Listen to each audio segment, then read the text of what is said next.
Broadcasting live from Houston, from the space city to the world.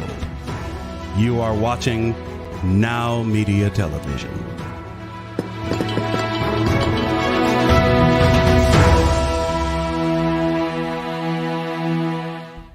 Welcome to Power CEOs, the truth behind the business. I'm Jen Gaudet, your fearless host, entrepreneur, investor, and business strategist. And I'm here because I truly believe that iron sharpens iron. When we bring top entrepreneurs and executives to the show to share what's working and maybe what's not, then we're all able to elevate our game. And when we up-level our game in business and life, it has a ripple effect that impacts not just ourselves, our families, and our teams, but also their families, our communities, and our world.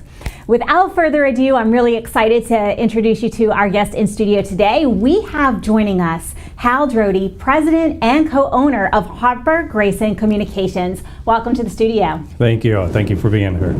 It's really exciting to have you here. I've had your wife here previously, and I'm going to start right with the question that everybody's going to ask because they always do. What is it like to be working and co-owner, really, co-founders of a company with your wife? You know, it's very interesting to say the least. There's definitely a lot of balance that's had to come into play in trying to figure out, what works for us and what doesn't work, especially when you're juggling kids. It's a full schedule being parents and juggling kids and their schedules, but then trying to run a business all at the same time. So it's been very interesting to say the least, but we found a way to really make it work.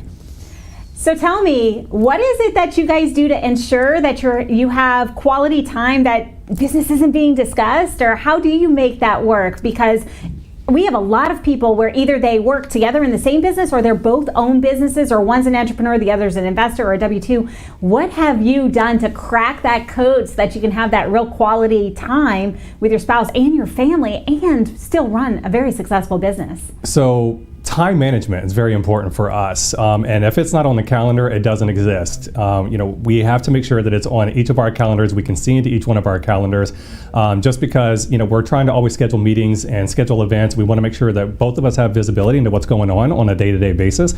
But aside from that, when it comes to all day long working together side by side, we also have to know you got to have a light switch. You got to be able to turn it on and turn it off. And so by 6 o'clock in the evening, we typically turn our phones off and we focus on things that matter, and that's the kids and family.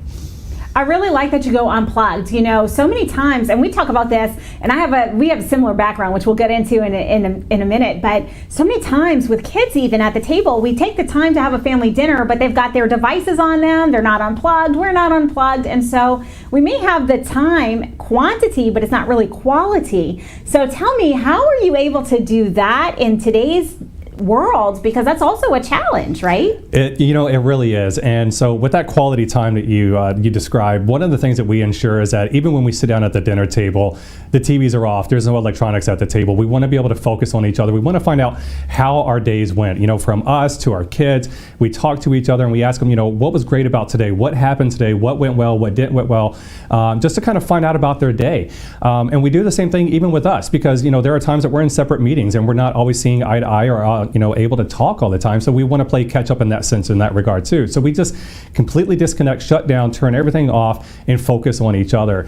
And then when it comes to our events, we know what's scheduled and we know where we've got to take the kids for cheer and for ninja practice and for baseball and football. So it keeps us busy. That's really fantastic. So I'm going to ask another question, because conflict management is something that as entrepreneurs we have to deal with all the time. And we have to deal with it with our partners, even when they're not our spouse. We have to deal with it with clientele sometimes, with team members, our teams, or even within the community.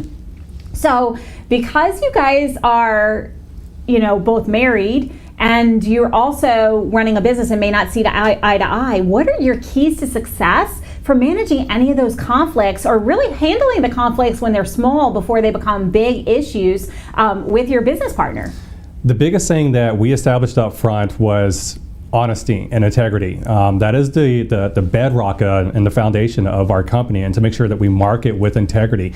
But that also goes into our relationship as well, to be able to be forthcoming, to be able to talk about everything and not pass judgment on one another, but to sit back and listen. And that's the biggest thing, is a lot of people, they listen to reply, and we actually listen to understand. And so I think that's the biggest difference between us. And when it comes to that conflict, we realize that I'm not her mind and she's not my mind. We can't think alike all the time, and there's going to be instances where we don't always agree. So it's okay for us to agree to disagree, because we don't think the same way, but we find ways to collaborate and find ways to work together. I really like that, and I really love that you pulled up listening to understand versus listening to reply. So if you're watching this or you're listening to this at home, that is a write down moment. One of the keys to conflict resolution is to make sure that you turn your ears on. We have 2 ears and 1 mouth for a reason, and if we are able to listen, and even I think go in an extra step, right, and sort of put ourselves in their shoes, because yeah, we don't have the same mind, but we also didn't have the same experience or life experience or business experience. So if we're able to listen and kind of see from that other person's perspective, it can really go a long way in conflict management, whether we're talking about business or life. So Hal, I know that you have a background in coaching and strategy, life coaching as well. I share those same backgrounds, and so I want to move into, how do those skill sets uniquely position yourself as an entrepreneur, especially in the marketing space, to really navigate and help your clientele in a different way? I think that's a unique selling proposition in the marketing space. It is, and that's something that Rachel and I both saw, very early into our relationship, and as well as a company, because we were both operating independently as our own company owners, and we realized that we had 2 elements that really just worked well together, because we wanted to be able to take our clients in and not just do all the work for them, but we wanted to be able to train them. We wanted to be able to coach them, so that initially at some point in time they could take over that own process for them. What we have found is that there's a lot of times where we're focusing on helping these entrepreneurs, whether they're small businesses or just starting up or preparing to launch, to understand the nuances of what it takes to be an online entrepreneur, working from home, working remote, working with your husband or your wife, and take them through that process so they have a full understanding from start to finish, and develop a business plan and goals for them and set those milestones.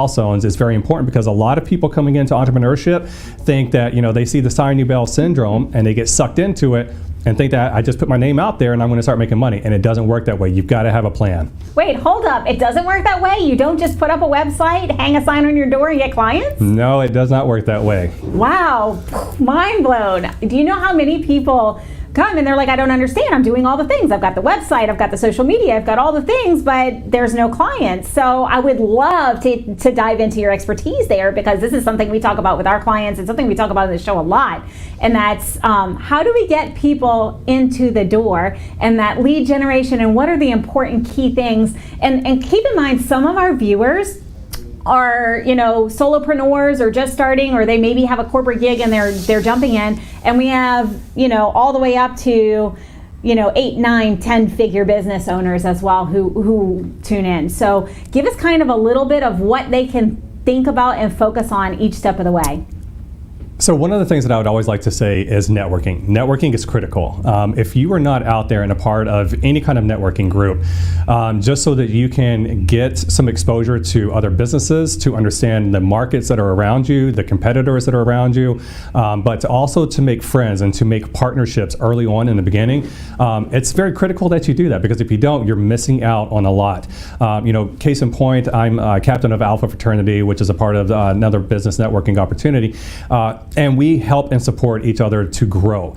And we do that through social media presence. Social media is another platform that you can leverage in order to get your brand seen and heard on the market, and as well as to promote your products, your services, or your offering. The big problem that we see is that a lot of people focus on trying to push products and push services into the people's face, and they're not really getting the sales, and they're not getting the attention that they want. And the reason for that is because they're not focusing on selling the problem that the product solves. So if they could focus on how their products or their services can solve somebody's problem, they're going to get ahead a lot faster and a lot quicker.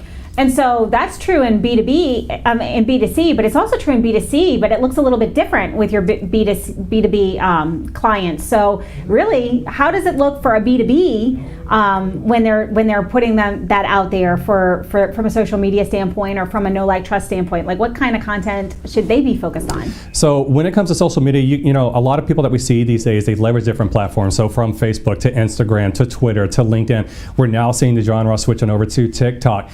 Because, you know, each platform offers its own advantages and disadvantages, and it also hosts a different demographics. When you look at Facebook, you're looking at the older demographics, the ones that grew up in like the 70s, and they're more older. But when you look at the TikTok genre, you're looking at individuals that are in their teens and their 20s. And so depending upon what your product or your service is that you're trying to sell or promote, you want to focus on making sure that you're hitting the right platform in order to promote that too. I completely agree with that. And so I'm really curious, what, from your perspective as a marketing expert, what kind of tone, what kind of differences should we be looking at? Because some businesses have avatars from 20s to 60s. So what does that look like on different social media? Can we just put the one post out and share it to all the spaces? Not one post works the same across all platforms. You have to change it up. The other thing that, you know, we find is that people are looking for something that's funny. We're looking for something that's, you know, I hate to say it, is sexy. They want to see that. They want that distraction, and for all intents and purposes, you can look at it as disruptive marketing. Because when you see the trends that are out there and you see what's always happening, people become numb to that. But if you can find a way to disrupt that and stop that scrolling across the screen and gain that person's attention, you've got about 1 to 7 seconds to gain that person's attention, and if you can't, you've lost them. So what do you have to do to gain that person's attention? You have to have some kind of amazing graphic that's going to stop the scroll. You have to have copy or content on there that resonates with that graphic and expresses that message that you're trying to get across. And then you have to have a strong call to action. If you don't tell these people what to do and how to do it, they're not going to take any action. So can you repeat that last part? Because so many times that's the thing that most entrepreneurs are afraid to do, that call to action piece. Yep, so the call to action and having that very strong call to action is simply anything from telling people, hey, like this post, share this post, comment below. You can even ask a question and elicit some kind of a response from that person. And you can tell them to go to this website or check out this link or check out this product. But if you don't tell them what to do, they're not going to know what to do. All they're seeing is just a graphic, and they're seeing some copy and some content, and they're reading a post, and that's really all it is initially. But if at the very bottom they see some kind of call to action that gives them some instruction, 9 times out of 10 they typically follow it. And so let's talk about that, because I mean, I'm gonna use LinkedIn as an example, because Okay. I do a lot of B2B, and I have a lot of B2B clients who are in the professional spaces, and it seems to be a human algorithm. Like, people, like, the algorithms favor people who are interacting with their audiences, who are actually doing these things where they're calling to action and getting that engagement. So what does that look like for somebody who's maybe starting out and they've just been posting without a lot of call to action? How do they get that interaction and that kind of human element into it? Because let's be frank, we're heading into uncharted territories, at least in my business lifetime. I've only been in business since early 2000. We are in economic times that are tougher than what we've seen in the past, and people are choosing to do business differently. So how important is that human touch and that interaction, and how can people start to get that interaction if they're not seeing it right now? It is very, very important, and I learned that firsthand. You know, you talked about LinkedIn, and I happen to leverage TikTok, and it started out as kind of a joke between my daughter and I. She wanted me to get on and just make TikToks with her, and so we initially started doing it and started posting, and we weren't really getting that much engagement, but the videos, you know, were out there and they were being posted. And then all of a sudden she got to the point where she's like, you know what, I don't want to do this, but I'll video you and let you put it out there. And so we started to look at the hashtag banks, we started looking to see what the trends were, and we started to copy and replicate what was already out there. And we weren't getting much attraction or any kind of visibility or a lot of interaction with that. So I started to just like look through some of the feeds, and I was seeing what was happening. And so I started to replicate the process, but I changed things up a little bit. So where people were expecting the same trend, the same music, the same message, what they were getting from me was they were getting the same music, but I was doing something completely different. And then I started to get people to respond on my posts, liking on my posts, and what I did is I followed up with them. Follow up was key, it was critical. Following up, hitting the likes, hitting like on their comments, replying to their comments. And I was able to garner a following of 0 to over 17,000 followers in less than 45 days following that process. So what I heard is we actually have to work for it. We have to acknowledge that they're commenting on our posts, like that, interact with them, reply to them. How about the infamous sliding into DMs? Because this question comes up all the time. It's something as a business coach that I personally have very strong feelings towards. There is a way to do this and a way to very much not do this. So what is the kind of trend right now on each of the different platforms, if you want to do it that way? When is it okay to slide into DM? When is it creepy or salesy? What does that look like for our watchers? So, there's Grant Cardone, I'm pretty sure a lot of us are familiar with. There's a saying that he has is if you're not first, you're last. And so when I look at that, I look at how do you get into somebody's DMs, and do you get into somebody's DMs, and why do you get into their DMs? A lot of times I would sit back and I would just kind of wait. What is the message that I'm getting out there? What am I trying to promote? And I would look to see, okay, who's liking my post? Who's commenting on my post? And do I follow up with them privately? Do I follow up with them publicly based upon the information that's provided in the public post? From there, I would decide whether I message them privately to seek, are you looking for more information? Is there a way that I can help you? How can we connect? But you have to make that approach in a way to where you're inquisitive and leave it open-ended to get a response back. And so what does that look like? Because we're here so that people who are watching can immediately take an action. So if they are like sitting on the fence, they're not sliding into DMs, they're not actually taking the ball and pushing it to the next yardage, if you will, or getting that first down, they're just watching and they're stuck in that. What is the first step? Somebody who's in that area of their posting, they're maybe inconsistent call to action, they're not actually taking it to a customer conversation. What is the first step that they could do maybe today that they can get started with or start getting comfortable with so that it can kind of move them down that sales cycle? The first step is to take a step, because if you don't take a step forward, you're always going to be in the same place. I can tell you that the first time that you start going into people's DMs, you start to get the butterflies, you start getting apprehensive because you're like, are they going to flag me? Could I get shadow banned? Could they report me? There's a lot of concerns that you have, especially with these DMs, because anybody can report anybody for anything and they can get your account shut down. And if you're relying on those particular accounts for your business, that could cripple you, it could hurt you. So you have to tread the waters lightly is what I can tell you. You have to have the correct message when you're going into that DM to make sure that you're not coming across too aggressive.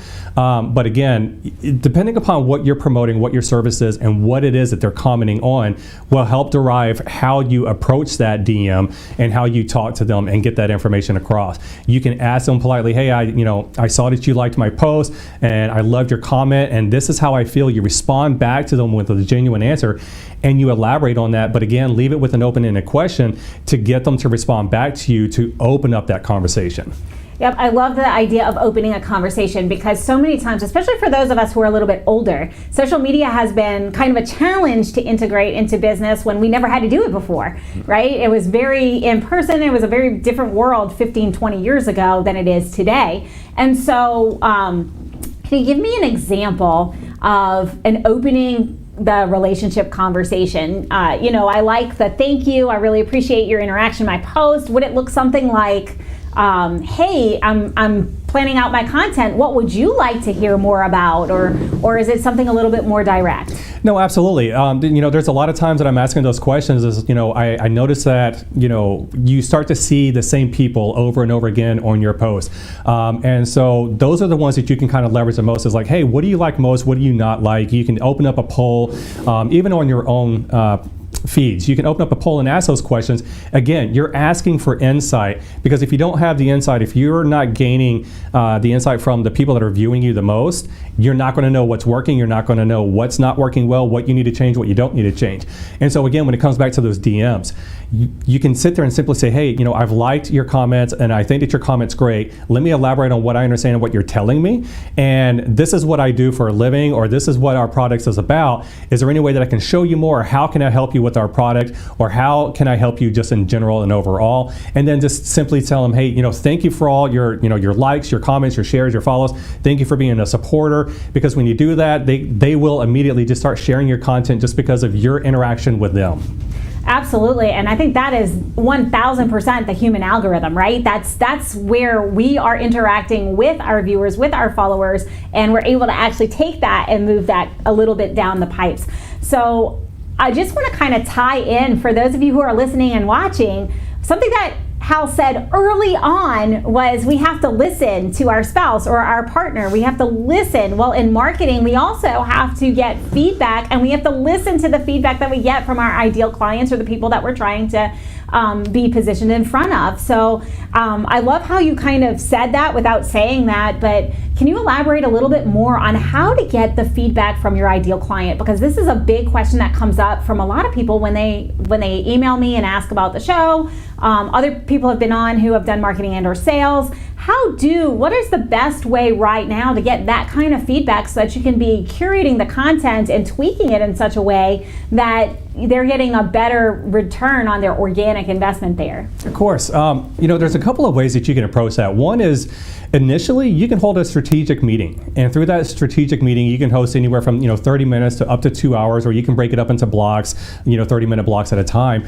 But the whole part of that strategy meeting initially is just to talk to that client and find out exactly what is their needs, what are their wants, and what are their demands, and what can we do to make sure that the message that we're putting out there for them is meeting their expectations.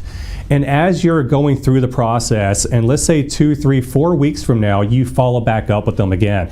And during that follow-up, you're sitting down and you're looking at the analytics. You're looking at what you've been doing, and you're talking with the client, and you're seeing the results, and you're saying, okay, well, this is not working so well, or this is really working really, really well. So we want to focus on what's working well and replicate or duplicate that process as many times as we can and get rid of what's not. But again, it's really, you have to sit down with those customers, with those clients, and ask those questions. You have to ask the hard questions, because if you don't, you're just going to keep putting out there what you think should be out there and not what the client wants to be out there. So if you can get yourselves in a position to where you're openly working together and communicating together, and you're both on the same sheet of music, then you're going to find that what you're putting out there will definitely exceed their expectations. That's absolutely the truth. I really like that you have shared that. And so we are going to have to break in just a moment, but before we do, for anybody who's watching or listening right now, what is one thing that they could do today that maybe we haven't talked about, or that is in the same vein, that they can try on for size and see how it works? And what does it look like? What are they measuring? Like, what is the measurement that they're going to be looking at to see if it's working versus it isn't? Analytics is the biggest one, especially for us in the marketing world. For Harper Grayson Communications, we are a completely 100% transparent company. And so every client that we bring in, we share all the analytics with them. We have a monthly meeting with our clients to go over the reports, the numbers, and the stats, because we want them to see their return on investment. Because you're dumping your money into us, you're trusting us to do something for you as marketers, as business owners. You want to see how that money's working for you and what you're getting back in return. So we share that information with them. We show where they were performing before we stepped in. We show them where we plugged in, and we show them what it looks like 30 days from now. And we continue to do that process over and over and over again.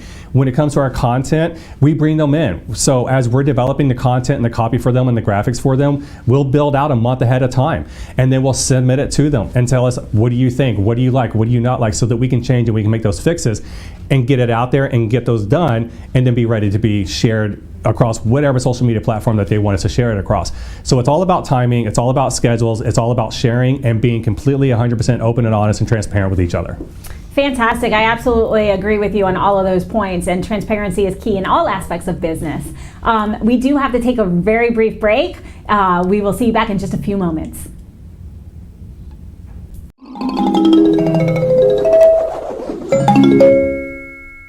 Proteja su salud y la de su familia con la cobertura adecuada. Si ustedes, como el resto de nosotros, que sabemos que la causa número 1 de bancarrota en el país son costos médicos inesperados debido a una mala cobertura, entonces les recomiendo que escuche con atención.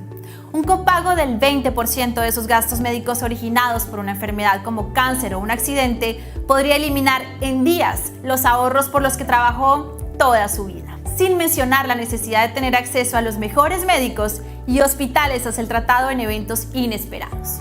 Como dueño de una empresa, usted trabaja más duro que los demás y usted es el mayor riesgo.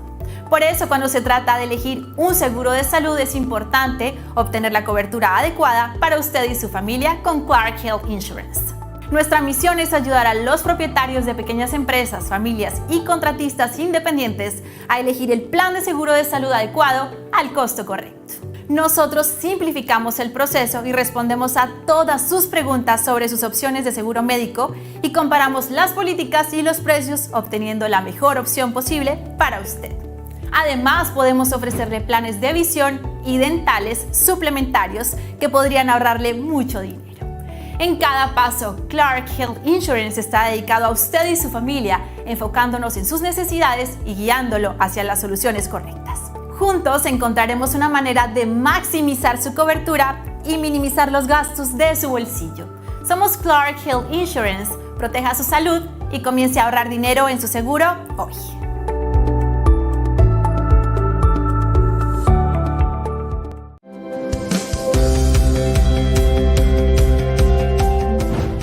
As a critical aspect of your operations, you need the right technology partner to provide you and your business the peace of mind of having reliable and efficient IT systems. In addition, with cyber threats, ransomware at an all-time high, adequate, continuous, and proactive data protection for your business is an absolute must. Hi, this is Roland Parker with Impress Computer Solutions. We are experts in tailored IT solutions and professional 24/7 IT support services. We proactively monitor, maintain, manage, and protect your IT and data assets. Additionally, we have the know-how and horsepower to do the correct procuring of any and all computer systems or software your company may need. Having the correct IT infrastructure and not being able to operate safely and correctly is very expensive and can eventually destroy growth. So take a decisive step and call me today for a complimentary consultation at 281-647-9977 for your unique IT needs.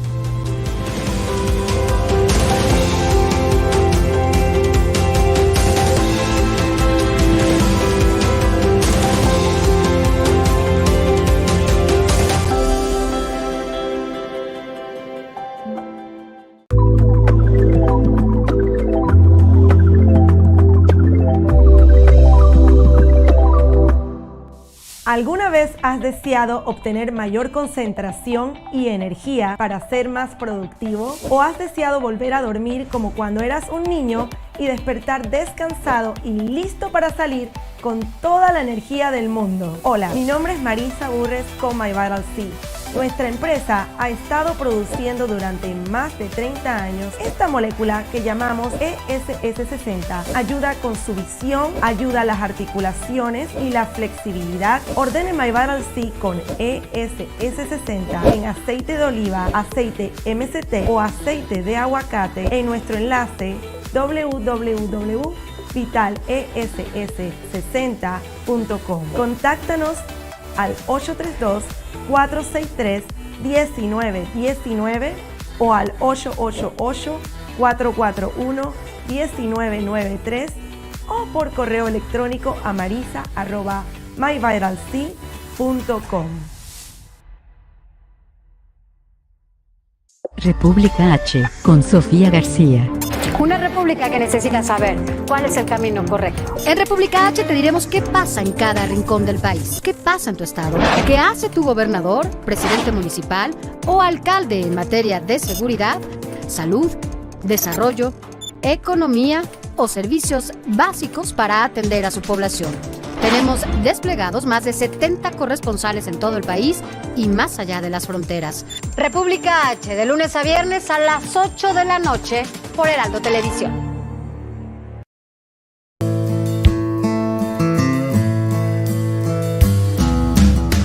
Hey y'all, Fathead here with Fathead Spices. My goal is to give you Texas-made spices, rubs, and food products for all your events. Whether it's outdoor, indoor, or just hanging out at the deer lease, we got you covered. We're proud of our customer service. We want to help you make your food better. One thing's for sure, y'all, life's short, spice it up.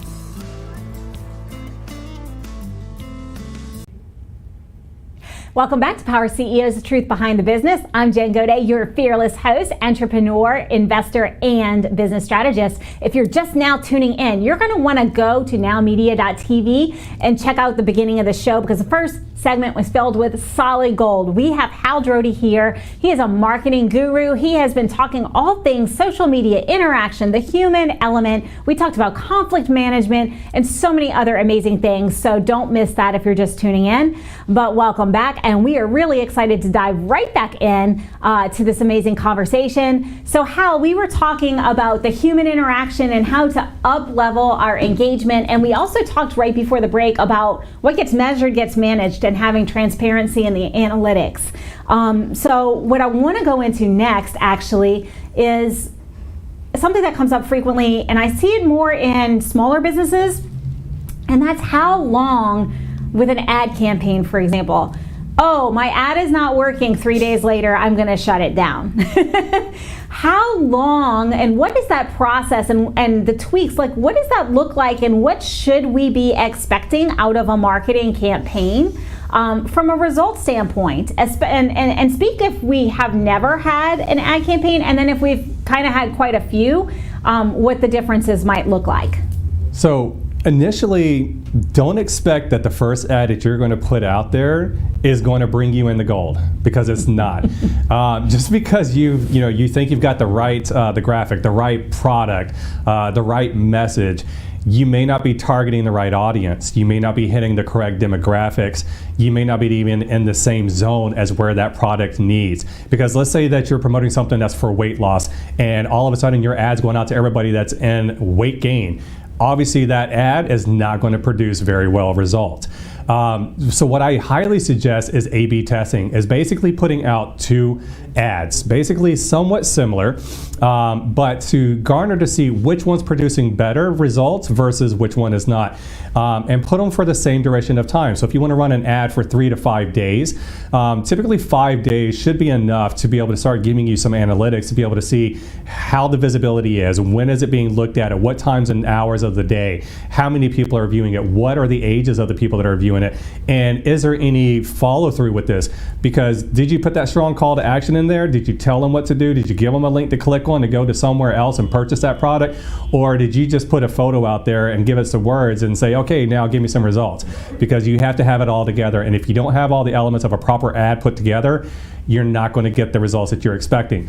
But then again, that's where the marketing company comes into play, and we do that very well. Absolutely you do. I definitely agree with that. You guys work with several of my clients as well. So I want to ask you a follow-up question to that, because this is another thing that I see a lot. Like the ads, they have kind of a law of diminishing returns after a while, and then a lot of people will just throw the baby out with the bathwater, but sometimes just a tweak to a graphic or a switch to a video or like a small tweak can bring it right and help it ride out. Like, how do people know when it's the law of diminishing returns and they're crashing that plane versus it just needs a little bit of a tweak? So you can always think of it in terms of like an SEO optimization. You know, every so often you have to get in and you have to update your website. You have to update your links. You have to update the copy and the graphics that are in there, because otherwise Google's just going to look at it and say, okay, this site's been sitting here for so long, you're not necessarily competing anymore. So we're going to start showing ads, and we're going to start showing people that are paying, or we're going to show where newer content's coming out ahead of yours. So in order to get ahead of everybody else, you have to look at the content, and you have to look at the performance, and you have to look at the time and the scale.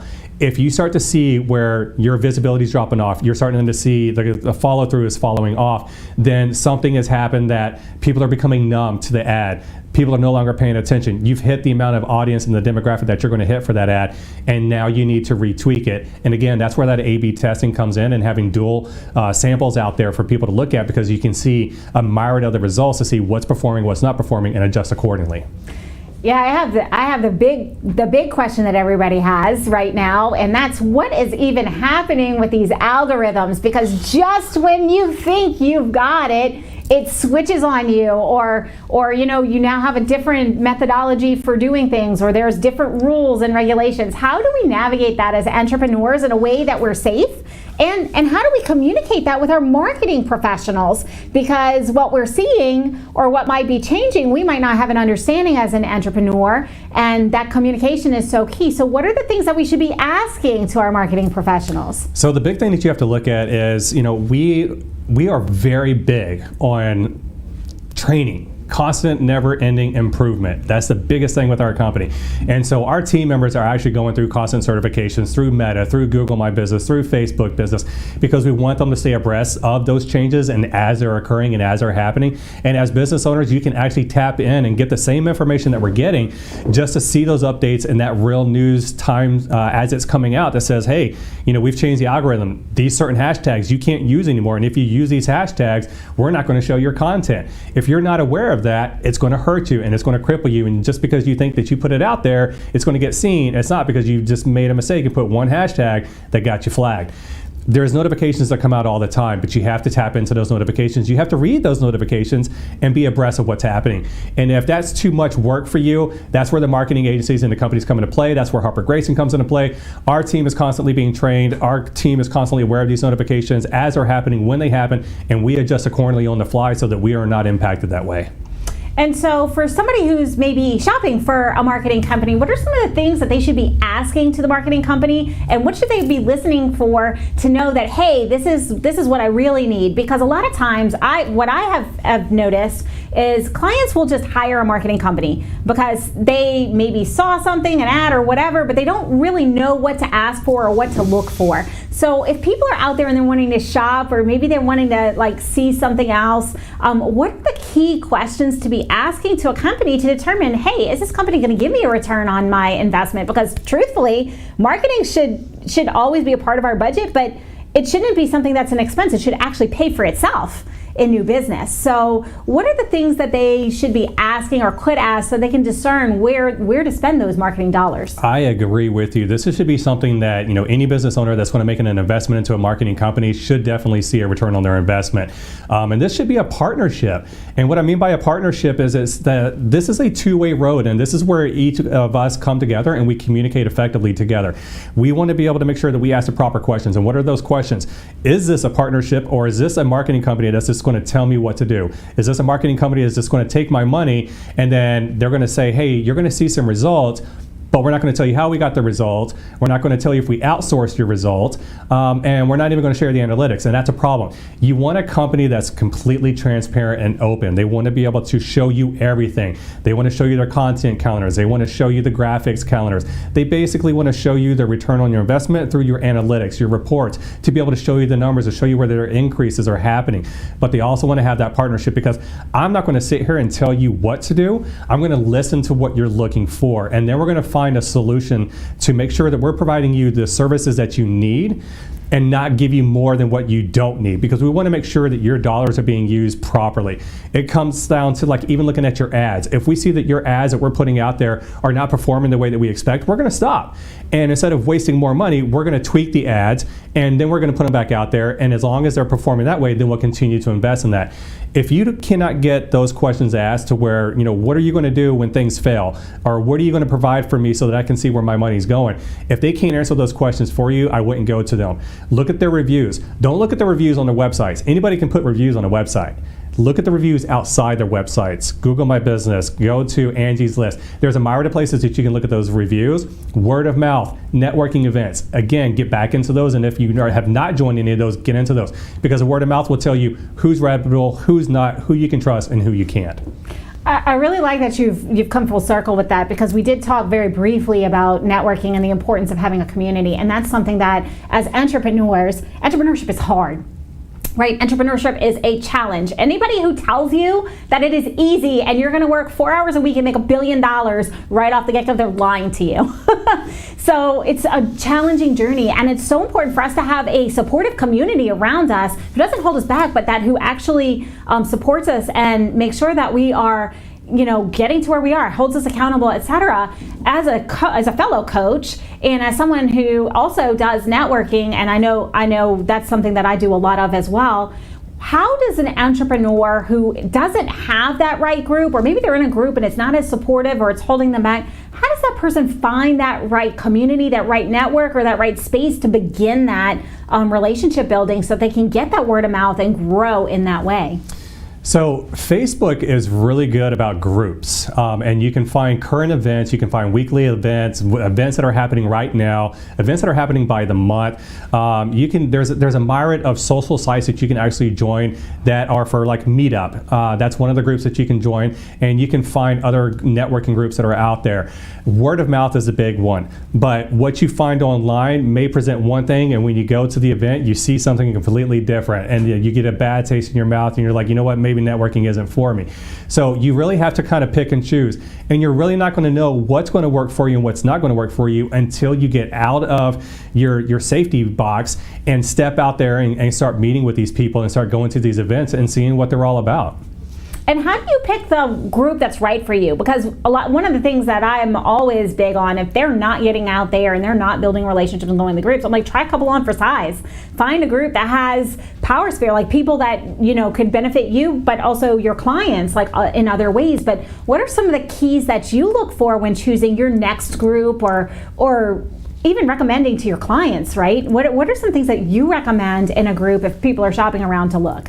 So a couple of things that I typically look for is, ones that are local to me. Obviously, I don't want to drive an hour and a half to go to a meeting and, get there and there's only 5 people that have showed up. I try to typically stay somewhere that's in the area of where my business is focused so that I can make sure that I'm in the area that I need to be.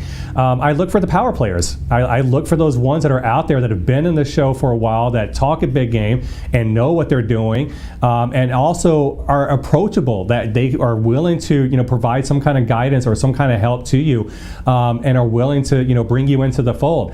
There's an old adage saying that the value of your network is the revenues of your network. So if you're not surrounding your people or surrounding yourself with the right people, it could be one of those things that could actually cripple you, because if you're around a whole bunch of negative Nellies and people that are struggling and don't know what they're doing, you're going to go down with them. But if you're around people that are always constantly elevating you and promoting you and helping you and guiding you, that's the element that you want to be with. Absolutely, I couldn't agree more. And I really felt called to ask that because a lot of times we talk about community, we talk about how even like our friends and our family might inadvertently, not intentionally, pull us back and hold us down because they don't understand the entrepreneurial life. It is so incredibly important for us to have other entrepreneurs that are in the ring with us. Like, it's a different game if you're W-2 versus an entrepreneur. It's a different game that we're playing, and you need people who understand that and are in that situation to be surrounded with and to be uplifting. So thank you for that. I do want to ask another question, and it kind of is like it's a little bit of the strategy, but it also is with regards to what's happening right now economically. A lot of people are tightening their belts, and they're coming to me, and we hear this all the time. I invest in businesses, and one of the things I hear is, I'm going to cut my marketing budget. And my first thing as an investor is, red flag, that's the sign that the business is dying, right?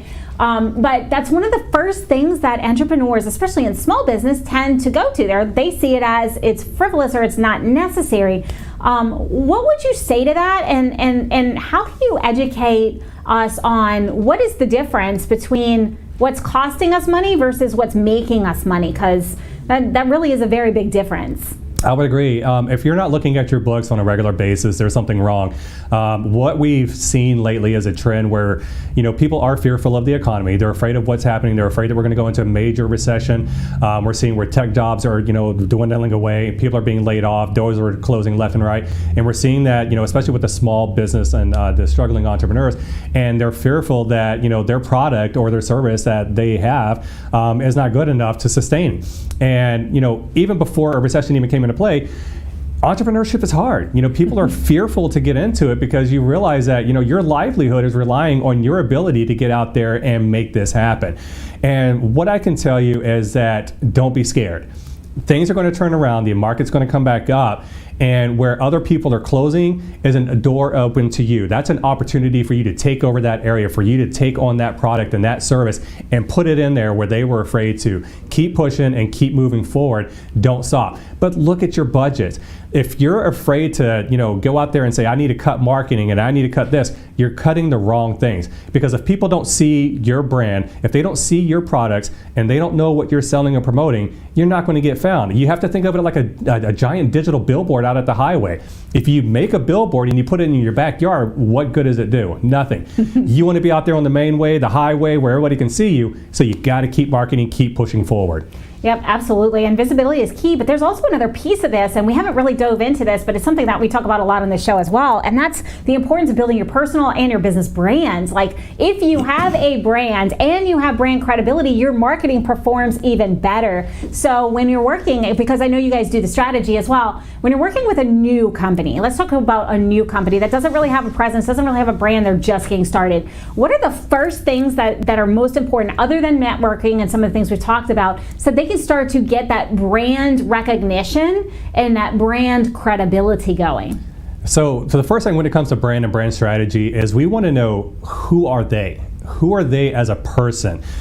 Because as a person, you should be standing behind the product, you should be standing behind the business, and you should be standing behind the service, because it's your face that's going to be out there promoting your product or your service. And if you're not in full 100% belief of your own product and your own service, you're not going to be able to convince others of the same thing. Once we understand who the person is and what that product or the service is that they're offering, then we start to look at, okay, what are some of the elements that you want your brand? We want it to be something that you're proud of. We want it to be something that's recognizable, something that's easy, not something that's complex. You think of McDonald's and the big old golden arches. You see it everywhere. Even if you didn't even see the wording underneath, when you see those arches, you know what it is. That's brand recognition. We want the same thing for our customers and for our clients. So we have to make sure that the brand, the logo, the colors, they all align with that person, with who they are, with their business and their products and their services. And so we take them through a strategy meeting, and we actually go through a questionnaire and ask the specific questions. Do you want something that's modern, or do you want something that's dynamic? Do you want something that's simple? What are your colors? How do you feel about this color? What are things that make you feel a certain way? And as we dive into the nuts and the bolts, it helps us to develop what that strategy is going to look like, and it helps us to develop what that logo is going to look like. And then we start going into the design process. Once that brand's out there, it's out there, and then we just start building on that. Fantastic. And so before we go any further, I know that we're drawing towards the end of our show. How can people reach out to you? If their interest is piqued, or if they have other questions about marketing, because you guys really do a great job with marketing and branding from a lead generation standpoint and from a customer service standpoint. How can they reach out to you if they have questions, or if they might want to have a conversation or learn a little bit more about what it is that you do? Yeah, absolutely. So first thing is obviously going to our website at allofthemarketing.com. That's allofthemarketing.com. A lot of times people get confused with that one a little bit, and not putting all the words there. But yes, allofthemarketing.com. We have a form on there for you to be able to fill out to get in contact with us directly. You can also find me on LinkedIn. You can find me on Facebook as Hal Drody. You can private message me. You can email me. I'd be happy to answer anybody's questions. I can sit down and talk through anything that you have. Easy. Fantastic. And so, Hal, I'm a big fan of all coaches need coaches, because we all have blind spots. How do you feel about that as a coach? Like, have you ever, what role has coaching played in your entrepreneurial journey? And how important is it to have the right mentors and people there for you so that they can hold that vision and get you to where you want to be? It's interesting because there's conversations from time to time, even with my wife, Rachel. Even just this afternoon, she's like, I can already tell you're putting on the coaching hat as you're talking to me. It's one of those things that it just happens. Coaching it's inevitable. It's one of those things where, I look at coaching as we are the tugboats and you guys are the cruise ships. And we are there in that harbor to guide you and get you out there to open waters for safety. And we have to do that through pushing and tugging and the guidance. And that's one of those things where, we all face obstacles. We all face blockers. We need to have goals and things set. And sometimes us as individuals, we don't know how to properly do that. But with coaches, we're there to help guide you and to help assist you to be able to achieve those goals and to overcome those obstacles and those roadblocks. And I think that that's one of the things that I enjoy most about the coaching process when it comes to business and even in life in general, life coaching, is not everybody has the same problem. Not every business has the same problem. So to be able to get into the nuts and the bolts and see what's going on, it's another set of eyes coming in. and can look at something from a different perspective and provide a different angle to help you achieve what you're looking to do. Absolutely, and we all know that we have to keep business and personal separate, keep the emotions out of business, but when it is our business, it's kind of a little bit more challenging to do so, and we all have blind spots, even those of us who are exceptionally successful, and we do this as for our living, and we do this for other people. It's always nice to have that objective perspective, so thank you for that. And one final question before we wrap, and that is, if you can go back in time to the version of yourself that was just starting as an entrepreneur, what piece of advice would you give to that younger version of you? I said this earlier on in the show, and I'm going to say it again. The shiny bell syndrome, to stay away from it. As entrepreneurs, we see the biggest things that are out there. We see the different products, the different programs. People promising you a rose garden. If you invest in us, we can get you this, and we can make you 6 figures or 7 figures. All you got to do is just buy this or buy that. Don't do it. Focus your budget, focus your money, focus your time, your effort, and your energy on you, your business, and your models, and invest in the right things. And if you're confused and you're not sure what are the right things, that's where we come into play. Reach out to us. We can help you. We've been there. We've done it. But I would say stay away from the shiny bell syndrome. Don't just think just because you're putting your business out there, you've got a new product or a new service, that you need to buy everything underneath the world to make it happen, because you don't. There's a multiple of ways to get yourself marketed, to get your product out there and seen and heard without having to spend thousands and thousands and thousands of dollars to do it. Thank you so much, Hal. It's been an absolute pleasure having you in studio today. Thank you so much for having me here. It's been a joy. And you, yes, you, I am talking to you, my viewers, my listeners. Today has been filled with all kinds of nuggets. We've learned all kinds of things about marketing. We've talked about networking. We've talked about, working with our spouse. We've talked about a whole bunch of different topics. I challenge you today to pick one thing that you heard today, the thing that may be a little bit scary, but that's going to move you forward and get you moving and in momentum towards where you want to be. And put that into action today, not tomorrow, not next week, but today. One thing that you heard, whether it's to get out of shiny object, whether it's to hire a coach, whether it's to hire the right marketing company, or whether it's to get that interaction and that call to action on your marketing. Whatever you heard that you're not doing, pick one thing and put it into action. Let me know what it is. Feel free to reach out. You can hit me up an email. I always appreciate your feedback, and let me know what else you want to hear on our show or what experts you're looking for.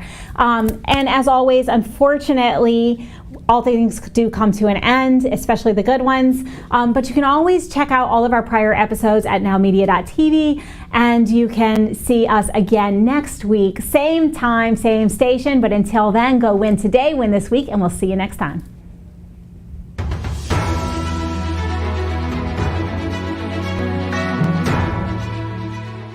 This has been a NowMedia Television feature presentation.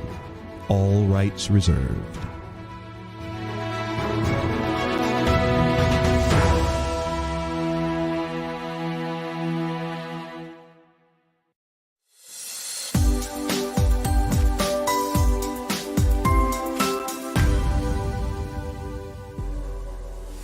Un equipo de impuestos es clave para cualquier negocio exitoso.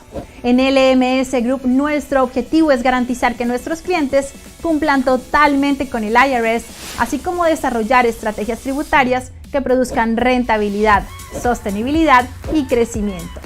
Cualquier responsabilidad o problema con el IRS que no se atiende de inmediato se convierte en problema grave, como cuentas bancarias congeladas, gravámenes fiscales y el embargo de sus ingresos.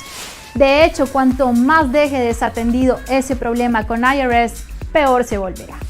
En LMS Group tenemos la experiencia para abordar y resolver ese problema tributario de manera rápida y efectiva. Llame a nuestros expertos y permita que en LMS Group seamos parte de su éxito.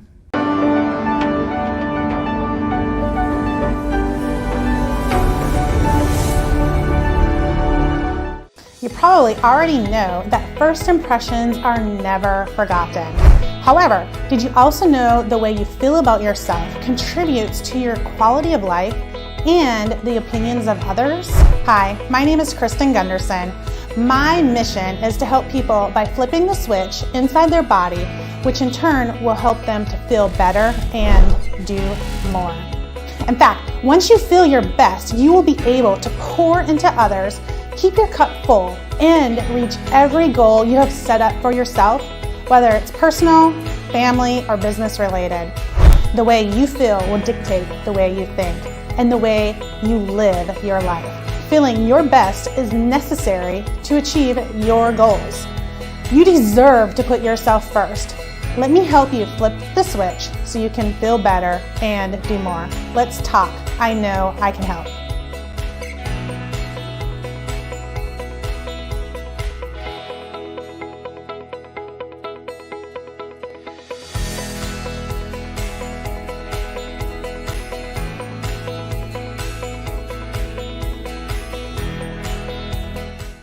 Are you considering selling more than likely what is the most expensive investment, your home, now or in the near future? Before you throw away precious equity down the drain and live to regret it, I'd like to share with you 5 reasons why you need to stage your space, whether living in it or selling it vacant. Hello. I'm Kat Trelinos, President, Master Staging Professional, and CEO of Tada by Kat Next Level Staging and Design. Number 1, you need to stage because you'll make more money. According to the National Association of Realtors, more than 5 to 20% more staged. Number 2, so buyers can visualize the staged property as their next home. Stage because number 3, not staging will only help sell your competition stage homes. Successful realtors know that the key to competing is professional staging because it creates great online presentations, drives buyer traffic to the home, and brings the highest offers. Number 4, stage because it makes the home seem larger when strategic placement and flow are created with proper staging. And number 5, stage because then you can relax, knowing you've done everything possible to get a quick sale, not leave any money on the table. Let our award-winning team bring the magic of next level staging to your property today. Be prepared to be tarad. You'll be glad you did.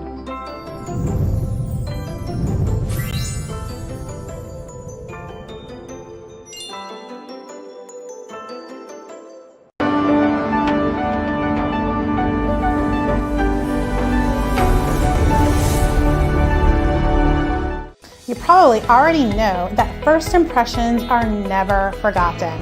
However, did you also know the way you feel about yourself contributes to your quality of life and the opinions of others? Hi, my name is Kristen Gunderson.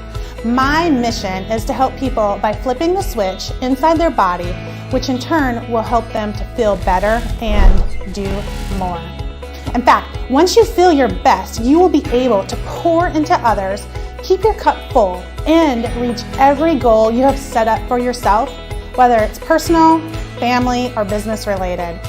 The way you feel will dictate the way you think and the way you live your life. Feeling your best is necessary to achieve your goals. You deserve to put yourself first. Let me help you flip the switch so you can feel better and do more. Let's talk. I know I can help.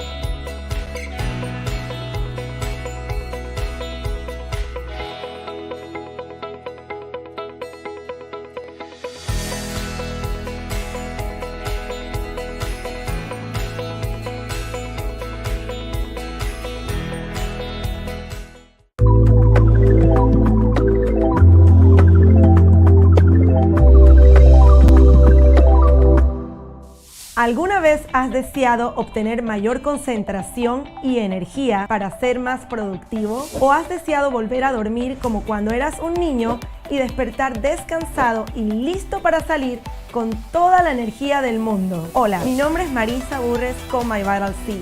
Nuestra empresa ha estado produciendo durante más de 30 años esta molécula que llamamos ESS60. Ayuda con su visión, ayuda a las articulaciones y la flexibilidad. Ordene My Vital C con ESS60 en aceite de oliva, aceite MCT o aceite de aguacate en nuestro enlace www.vitaless60.com. Contáctanos al 832-463-1919 o al 888-441-1993 o por correo electrónico a marisa@myvitalc.com.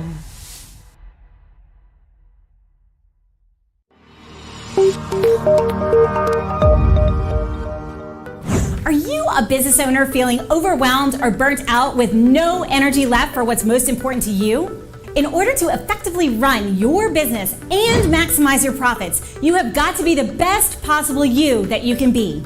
Now is the time to reclaim your energy, master your schedule, and maximize your profits so you can effectively run your business rather than it running you. It's time to become the CEO of your business and life. I'm Jen Gaudet, a business strategist and life coach. I work with overwhelmed business owners who feel stuck in a rut and depleted. I teach you how to stop doing the things that aren't making you money and start prioritizing the things that bring you energy, joy, and lasting impact.